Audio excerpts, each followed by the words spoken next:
예배 가운데 우리가 하나님을 만난다는 것, 하나님을 경험한다는 것, 또한 우리의 삶이 하나님 앞에 산 제사로 드려진다는 것은 어느 정도의 이벤트가 아니라 정말 놀라운 하나님께서 우리에게 주신 축복이고, 또한 그것이 우리에게 전달되어지고 우리가 그것을 경험할 때 지금 이 날씨와는 비교 안 되는 더 뜨거움들이 우리 안에 회복될 줄 믿습니다. 오늘 말씀의 제목은요, 말씀하시는 하나님, 하나님께서 우리에게 말씀하신다는 것입니다. 그 말씀의 장면이 오늘 이 예배 가운데에, 말씀 가운데 회복되어지고 드러나길 소망합니다. 여러분, 가수 싸이를 아시죠? 근데 가수 싸이에 대해서 우리가 잘 알고 있습니다. 근데 보통 우리가 알고 있었던 가수 싸이가 아니라 지금 앞에 보시면 타임지에 가수 싸이에 대한 기사가 올라와 있더라고요. 타임즈라는 매체를 통하여서 그 싸이에 대한 기사를 보게 되고 듣게 되니까 좀 다른 거예요. 그냥 우리가 알고 있었던 그 사람이 아니라, 와, 타임즈에 나올 만한 한 인물로서의 싸이, 좀 뭔가 다르잖아요. 제가 왜 이 기사를 보여드리냐면요, 우리가 하나님에 대해서 압니다. 그런데 하나님이 우리에게 하나님 자신을 설명하시는 것을 듣게 된다면 우리가 알고 있는 하나님에 대한 인포메이션이 아니라 더 분명한 차이가 느껴진다는 것이죠. 한 명의 가수가 타임즈라는 그 영향력을 가진 그 매체를 통해서 등장할 때에, 야, 다른데? 야, 성공했는데? 뭔가 있어 보이잖아요. 근데 오늘 하나님께서도 스스로 자신이 어떠한 분이신지를 가르쳐 주시고, 또한 우리가 어떠한지를 가르쳐 주신다는 거예요. 하나님은 자기 자신에 대하여 우리에게 말씀하시는 하나님인 것을 알 수가 있는 것입니다. 우리가 신학을 가지고 있고, 또한 하나님에 대하여 성경의 정의들을 갖고 있습니다. 그래서 하나님은 전능하시다, 하나님은 창조주이시다, 하나님은 어디나 우리와 함께 계신다, 하나님은 또한 못하실 일이 아무것도 없으시다 라고 많은 정의를 냅니다. 많은 신학들이 있습니다. 그런데 우리가 알고 있는 지식과 우리가 알고 있는 신학들이 있다 하여도 하나님을, 그 전능하신 하나님, 그 무한하신 하나님을 갖다가 이 신학이라는 그 학문 안에 다 가지고 올 수는 없죠. 우리가 아무리 똑똑해도 하나님이 어떠한 분이신지를 다 알 수 없다는 것입니다. 어떤 부분에서 우리는 하나님에 대해서 이 부분만 알고 있는 것이죠. 그래서 어떤 사람들은 우리가 알고 있는 신학이 완전하지 않다, 그래서 우리가 알고 있는 이 지식이 완전하지 않다, 그래서 우리는 하나님을 알 수가 없다라고 얘기해요. 근데 맞는 말이기도 하지만 더 우리가 알아야 될 것은 무엇이냐면, 하나님은 하나님 스스로가 우리에게 하나님이 어떠한 분이신지를 가르쳐 주신다는 거예요. 우리가 하나님은 다 알 수 없어도 하나님이 우리에게 가르쳐 주시는 것은 알 수 있잖아요. 그 말씀이 출애굽기 19장에 드러나 있어요. 하나님이 우리에게 하나님 자신을 어떻게 설명해 주시는지를 좀 말씀을 통해서 알아봅시다.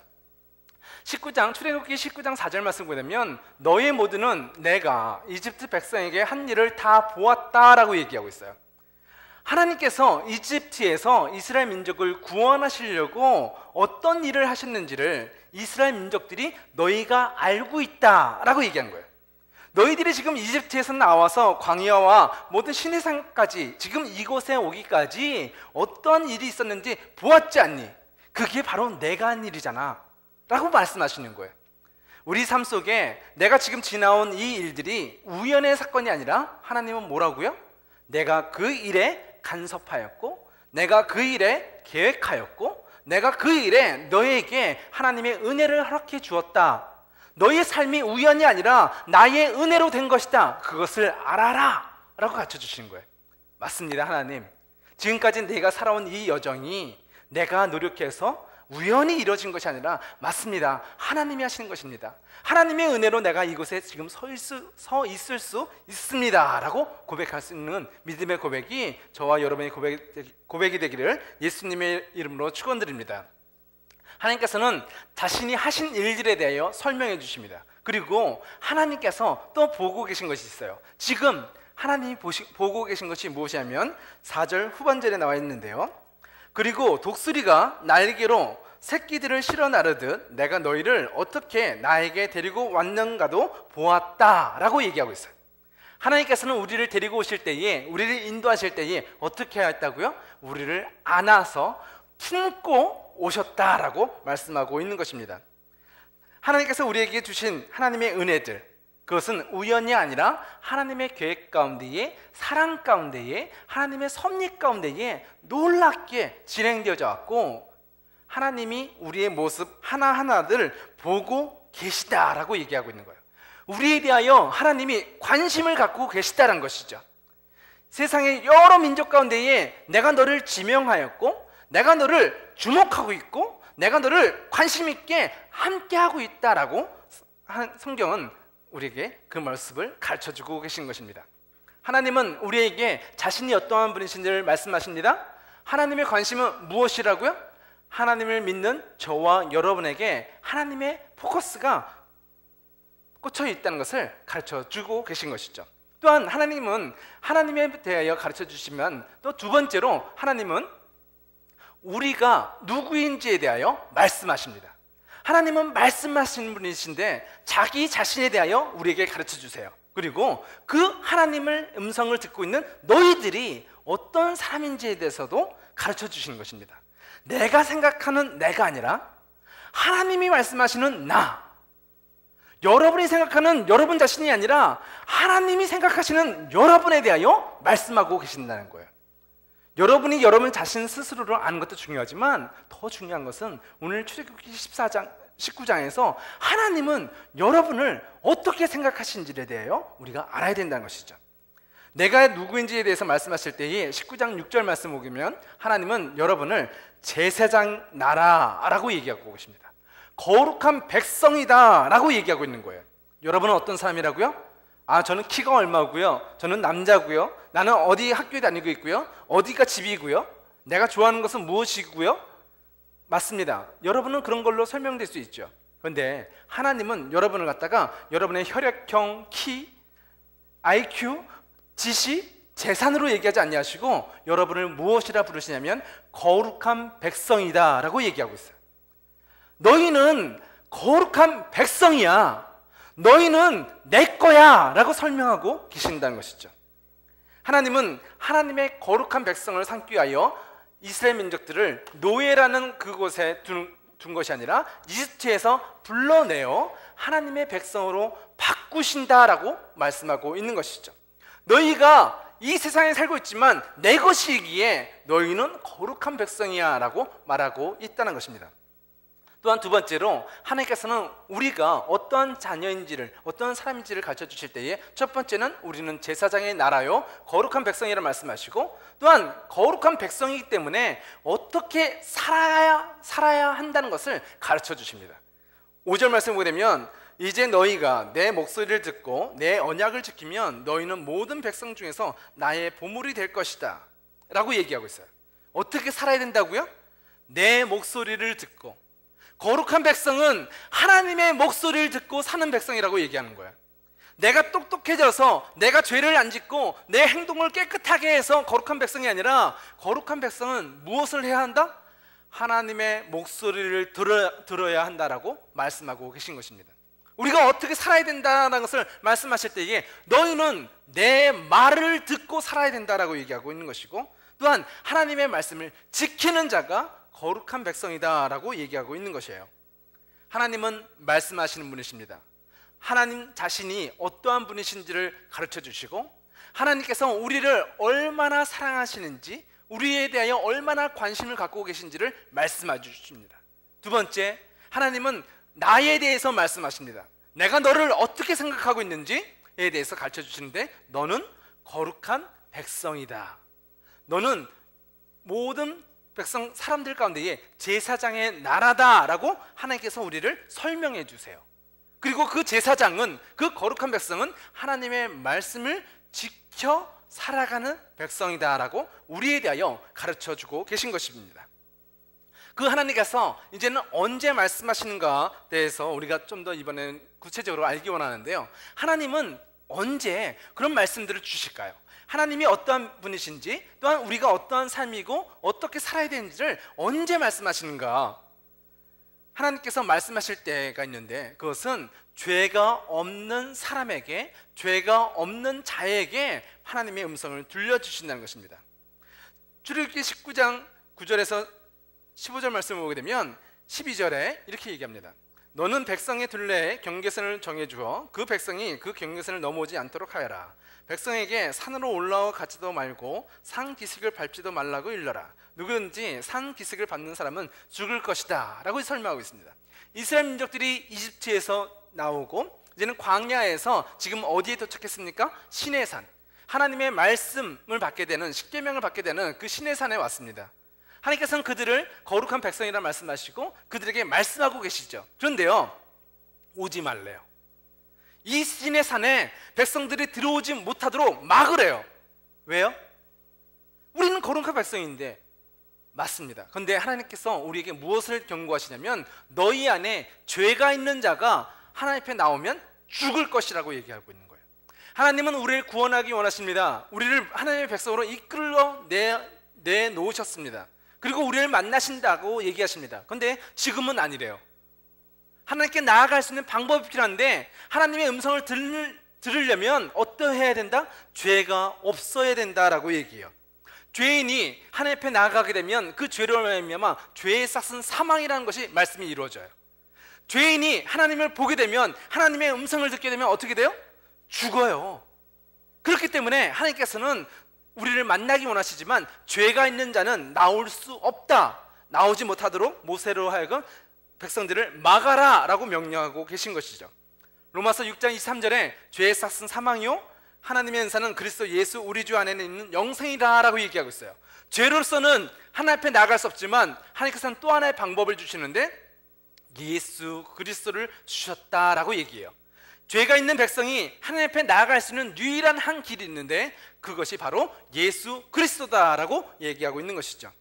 14절 말씀 보게 되면 그 방법으로서 모세는 산에서 내려와서 백성에게로 나아갔다라고 얘기합니다. 그리고 모세는 백성들을 정결케 했고 백성은 옷을 빨았다라고 얘기해요. 이것은 뭘까요? 회개와 죄를 씻는 의식을 얘기하는 것이죠. 우리의 죄가 더러운 옷이 더러워졌다면 그 옷을 빨아서 깨끗하게 하는 것처럼 우리가 영적으로 우리의 행위가 죄악 가운데 있을 때에 어떻게 하면 우리의 영적인 죄악들을 씻을 수가 있을까요? 구약에 있어서는 제사라는 방법을 사용했고 또한 영원한 단 한 번의 제사이신 예수 그리스도를 상징하고 있는 것이죠. 우리가 하나님 앞에 나아가려면, 하나님의 말씀을 들으려면 하나님 앞에 가야 되는데 그 갈 수 있는 유일한 방법이 우리의 죄를 없애는 거예요. 죄를 없애는 유일한 길은 예수 그리스도의 십자가라고 성경은 설명하고 있는 것이죠. 죄가 있는 사람은 하나님 앞에 갈 수 없지만 죄를 예수 그리스도의 이름으로 용서받은 사람만 하나님 앞에 나아가게 되고, 하나님 앞에 나아간 사람은 말씀하시는 하나님, 그분으로 말미암아 우리가 듣게 되고 깨닫게 되고 그 말씀을 붙잡고 살아갈 수가 있다는 것이죠. 세상 사람들이 하나님을 만나기 원한다고 하여도 그들은 하나님의 음성을 들을 수가 없어요. 왜? 그들은 영적으로 죄인이기 때문에 하나님을 만날 수 없고 하나님의 이야기를 들을 수 없는 것이죠. 그러나 우리가 예수 그리스도의 이름으로 회개하며 나아갈 때에 주님은 우리에게 말씀하시는 하나님인 것을 믿으시기 바랍니다. 두 번째, 하나님은 언제 말씀하시는가?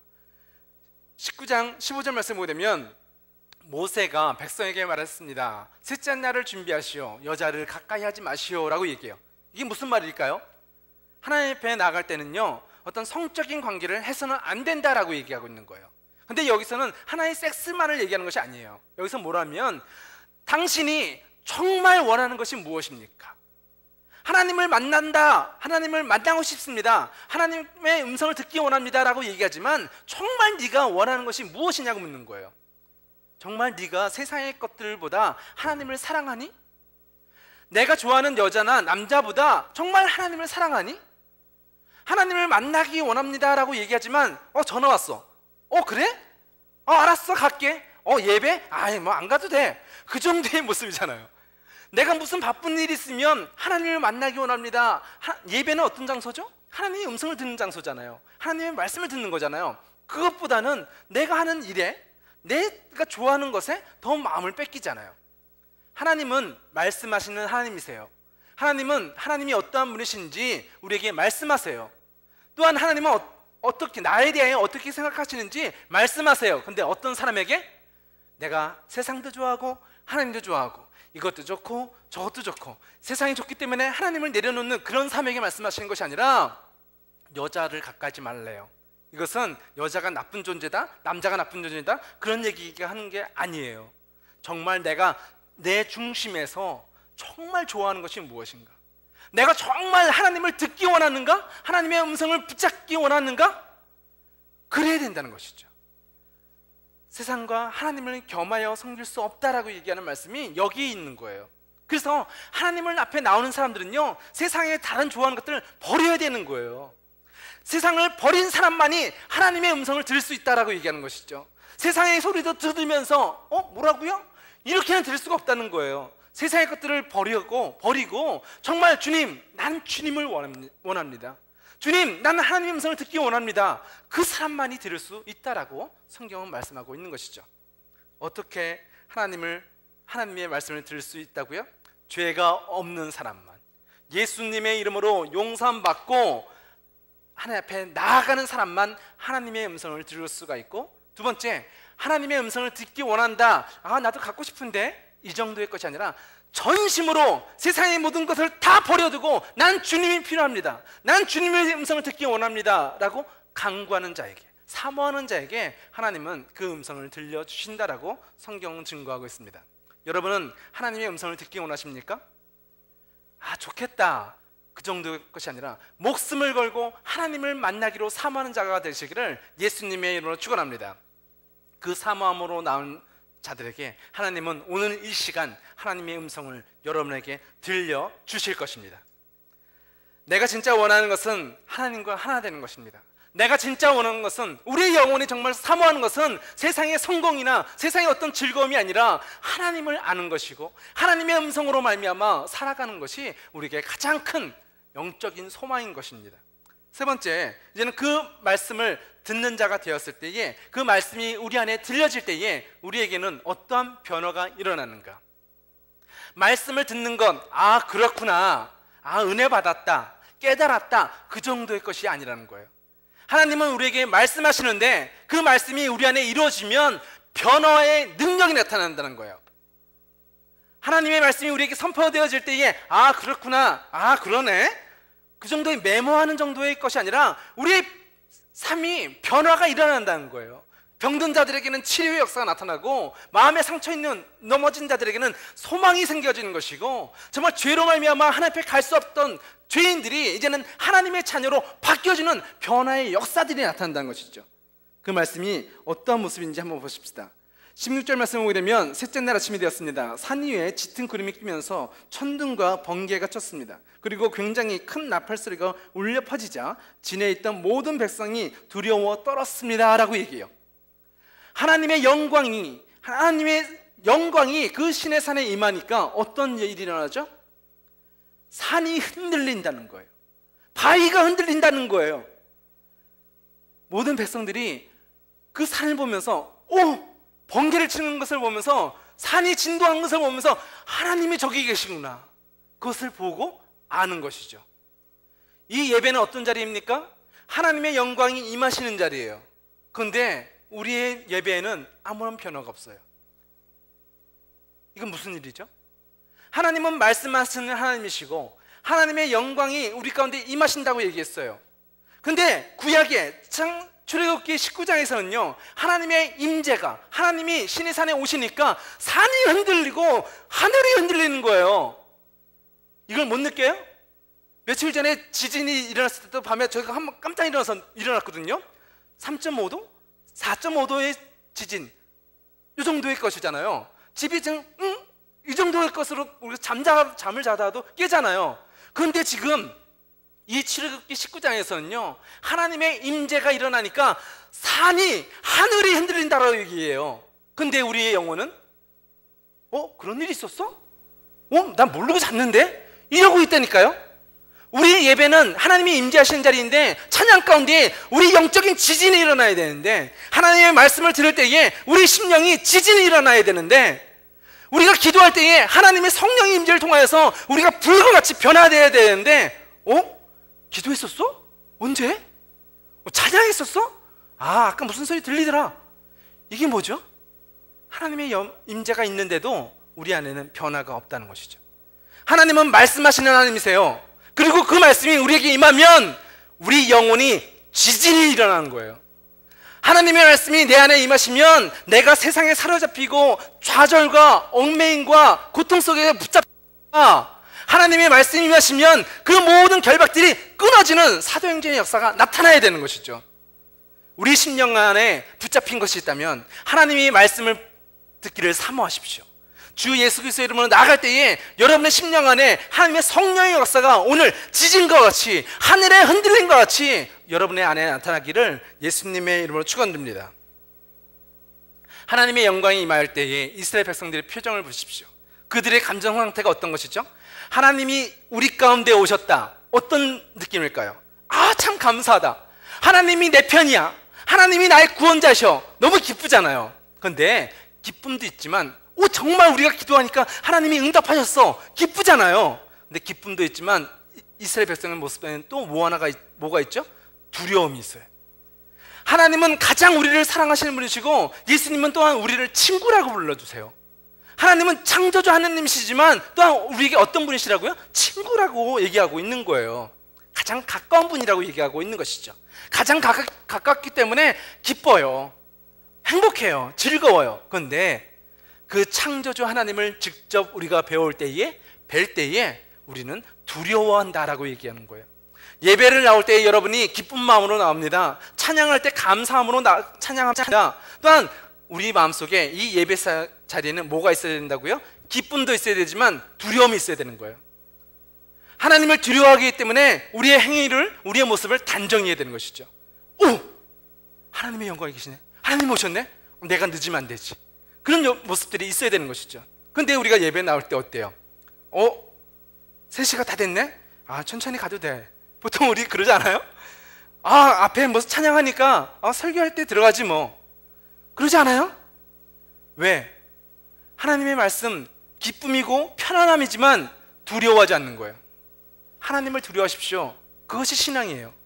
하나님을 두려워하십시오. 그런데 예수 그리스도로 말미암아 우리를 받아주시고 우리를 용납하시고 우리에게 은혜를 주시는 하나님을 인하여 기쁨으로 나아가십시오. 이 두 가지가 다 있어야 되는 거예요. 하나님만 너무 기뻐하는 자들은 하나님을 두려워하잖아요. 이것은 신앙의 반쪽이에요. 어떤 사람들은, 바리새인들은 하나님을 두려워해요. 그렇지만 기쁨이 없어요. 이것도 반쪽짜리 신앙이에요. 하나님의 말씀을 들을 때에 우리는 우리 영혼이 살아나는 기쁨이 회복되어야 되는 것입니다. 그리고 하나님이 우리 가운데 임재하셨을 때에 하나님을 경외하고 두려워하는 이 모습이 있어야 된다는 것이죠. 18절 말씀을 보면 신의 산은 연기로 덮여 있었습니다. 왜냐하면 여호와께서 불 속에서 산으로 내려오셨기 때문입니다. 마치 가마에서 나는 연기처럼 산에서 연기가 솟아올랐습니다. 그리고 산 전체가 크게 흔들렸습니다 라고 얘기하고 있습니다. 하나님은 말씀하시는 하나님이십니다. 그 음성을 통하여 우리는 하나님이 어떠한 분이신지를 깨닫게 됩니다. 그리고 하나님은 또한 말씀하신 분이신데 무엇을 말씀하신다고요? 내가 어떠한 존재인지에 대하여 말씀하십니다. 그리고 내가 언제 하나님의 음성을 들을 수 있는가? 예수 그리스도의 이름으로 하나님 앞에 나아갈 때에, 우리가 정말 주님을 진정으로 사모하며 주님의 음성을 듣기를 소원할 때에 하나님은 우리에게 말씀하십니다. 그리고 그분이 우리에게 말씀하실 때에 우리에게는 변화가 일어나요. 하나는 좌절에서 생명으로, 사망에서 생명으로 바뀌어지는 영적인 변화가 일어나고, 두 번째는 우리의 감정, 우리의 기분도 좌절과 절망이었었다면 이제는 소망과 생명으로, 희망으로 바뀌어진다는 것이죠.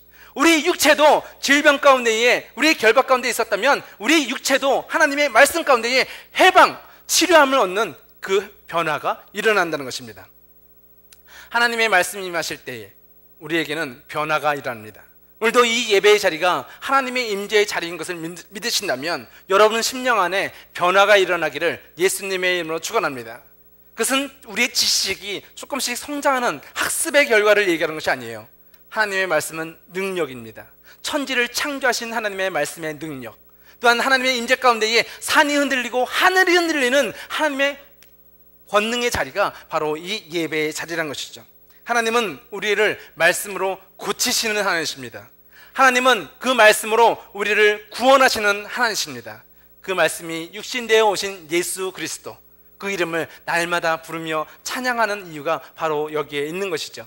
우리 예배는 하나님이 임재하시는 자리입니다. 그래서 여러분이 이 교회에 오기 전에는 세상에 속한 삶으로 살았다면, 내 감정이 세상 과거에 속해 살았다면, 오늘 이 말씀을 통하여서 너는 내 것이라, 너는 거룩한 백성이라, 세상의 죄악이 다시는 너희를 침노치 못할 것이다 말씀하시는 주의 약속을 믿고 이제는 하나님의 변화의 자리로 나아가 예수 그리스도의 이름으로 선포하며 나아가는 저와 여러분이 되시기를 예수님의 이름으로 축원합니다. 기도하시겠습니다.